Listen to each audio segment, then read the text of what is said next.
সবাইকে আসসালামু আলাইকুম। আজকে কিন্তু আমরা তাড়াতাড়ি করে হচ্ছে কি যে প্রত্যেকটা মাছকে একদম খুব দ্রুত দেখানোর চেষ্টা করবো। আমি একটু লাল চেওয়ার উপরে, হাতিয়া থেকে লাল চেওয়া আসছে, লাল চেওয়ার উপরে একটু বরফ দিয়ে নিলাম।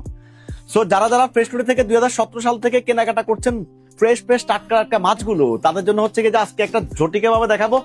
এখানে হচ্ছে দেশি কই মাছকে হচ্ছে প্রসেস করা হচ্ছে। সো দেশি কই মাছ এগুলো প্রসেস করা হয়ে গেছে অলরেডি, এখানে কিউসি করা চলতেছে। এক একটা কই মাছের সাইজ এত বড় বড়, সো আপনি কিন্তু দেখেই মুগ্ধ হবেন। সো ভীষণ বড় বড় এই টাটকা টাটকা কই মাছগুলো কিন্তু আপনি নিতে পারবেন। এখানে বাতাসি মাছ আছে, এখানে বাগদা চিংড়ি, গলদা চিংড়ি, এখানে দেশি ট্যাংরা, এখানে তেলাপিয়া, সুন্দরবনের দাতিনা কোরাল, এন্ড হচ্ছে গিয়ে যে সরপুটি মাছ, এখানেও আছে দেশি ট্যাংরা, এখানে আছে হচ্ছে কাতল মাছের বড় বড় কাতল মাছের ভাগা।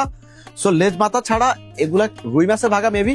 সো রুই মাছের ভাগা, কাতল মাছের ভাগা, এখানে আছে শিং মাছ, এখানে আছে টাকি মাছ, এখানে শোল মাছ, রুই মাছ, এখানে হরিণা চিংড়ি, বাগদা চিংড়ি, মেনি মাছ, পাবদা থেকে শুরু করে এখানে টাটকিনি, কাজলি মাছ, আর হচ্ছে গিয়ে যে দেশি পুঁটি মাছ, এখানে আরো পাবদা, এখানে গুলশা ট্যাংরা, এখানে দাঁতিনা কোরাল, সুন্দরবনের খল্লা বাটা, এখানে বড় বড় মাছগুলো আছে, এখানে শিং মাছ আছে। এই যে ওরে বাপরে বাপ, টপ টপে সাদা করে রাখা হয়েছে, একদম টাটকা ফ্রেশ এন্ড প্রিমিয়াম।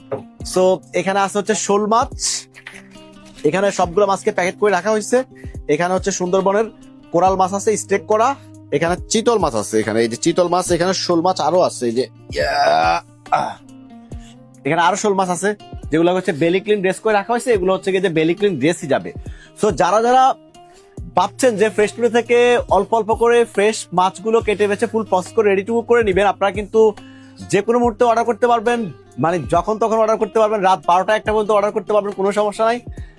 আপনি হাতে পাওয়ার পরে দেখে শুনে আপনি পেমেন্ট করবেন, কারণ পুরো ঢাকা সিটিতে ফ্রেশ ফুডের প্রত্যেকটা মাছ কিন্তু ক্যাশ অন ডেলিভারি। সো সবাইকে আমরা রিকোয়েস্ট করবো যে অল্প অল্প করে অর্ডার করবেন, কারণ বেশি করে অর্ডার করে মাছকে ফ্রিজে জমিয়ে রাখলে কিন্তু মাছের অ্যাকচুয়াল টেস্টটা পাওয়া যায় না। সো হাতিয়ার লালচেওয়া মাছ থেকে শুরু করে আপনার বাংলাদেশের নদী, হাওর, বিলের, খালের দেশি যে কোনো মাছ কিন্তু আপনি ফ্রেশ ফুড থেকে নিতে পারবেন, ফ্রেশ, টাটকা এবং fully ready to cook. So সবাইকে অনেক ধন্যবাদ। আসসালামু আলাইকুম।